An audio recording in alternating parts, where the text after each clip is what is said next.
Welcome to today's tips and tricks videos. Today we're going to talk about the start stop button.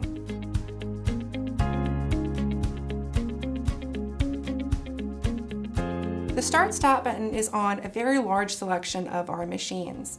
Now, some of you guys probably haven't even ever used this function before, but today I'm going to show you some of the fun reasons on why you may want to try it out and why it makes it so special. So some of the reasons why you may want to use your start stop button is I like to use it for decorative stitches because it's going to give you a really even, consistent stitch and perfect tension. Because sometimes when we're sewing with our foot pedal, we may be pushing a little bit faster or a little bit slower, just like when we drive, your speed may change a little bit. That's going to change our tension a bit. So sometimes it can be really nice if I'm doing a lot of decorative stitching, like some name tags, which I have a video on how to do some really fun labels that we can link below. I love to use my start stop button on that. So that's a great way of using. Another way is if you're new at free motion quilting. Free motion quilting is somewhat of a hard thing in quilting. Some people have a hard time with it. And especially when you're a beginner, one of the great ways of controlling some of the variables within free motion quilting is by using your start stop button. And the reason that is because all we have to worry about is the movement of our hands instead of the foot. Free motion is kind of a dance. It's kind of like patting your head and rubbing your belly at the same time. It's kind of a lot to think about. So when we eliminate one of those things that we have to worry about, it can be a little bit smoother. So all we have to do is unplug our foot control, and then all we're having to worry about is moving the speed of our fabric. And we're going to control our speed with our speed bar, which I'll show you how to do that in a second. Another great way of using your start stop button is if you have mobility issues. I've broken my leg before and wasn't able to sew because I didn't have my Janome with my start stop button. So if I had had that, I still would have been able to sew.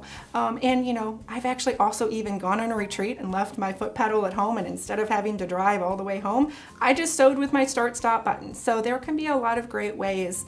And you know, you may find a different way that I haven't explored yet. So let's come over to the machine. I'm going to show you some fun ways to use your start stop button. So the first thing that we have to do when we use our start stop button is unplug our foot control. Because if we don't, the machine's going to message us. It's going to be sound a little beep up on the front of our screen, and it's going to show us to unplug our foot control. So first I'm going to just unplug that foot control, and now I'm going to be controlling the speed through the front of my machine. So at the front of your machine, if you have a start stop button, you're also going to have this bar right here. It's going to have 1, 2, or 3 arrows. 1 arrow is going to be nice and slow, 3 is going to be really fast, depending on the machine that you have. This machine sews pretty fast, so it's going to be going up to 1100 stitches a minute. So I don't think I want to sew quite that fast, so I'm going to slow this down a bit. So I'm going to put this towards that medium range, and then we can go from there. So I've got my machine all set up to just do some piecing. I've got my 1/4 inch foot on, and I've got my fabric placed. So all I have to do is press the start button, and it's only going to go as fast as I have it set here. So now we're just going to press this, and if I feel like that's a little too fast, I can always adjust that, either to make it faster or slower. I'm going to sew all the way down to the bottom, get to the end, and just stop. And now I can put my next piece on, or I could cut my threads if that's what I wanted to do. Now, the start stop button actually can be a little bit more advanced than just starting and stopping.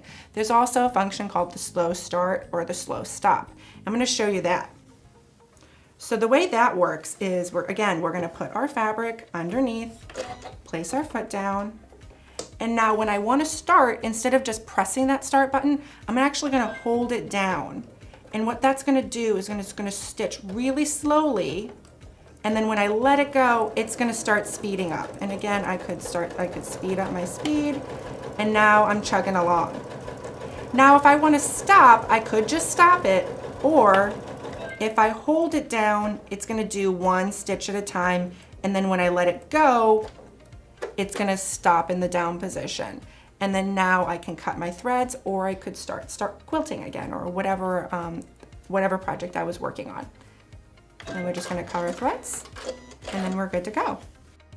Thanks so much for watching this tips and tricks video on how to use your start stop button. If you haven't already tried it out yet, I hope this has encouraged you to try it out and explore all the fun ways you can use your Start Stop button on your machine.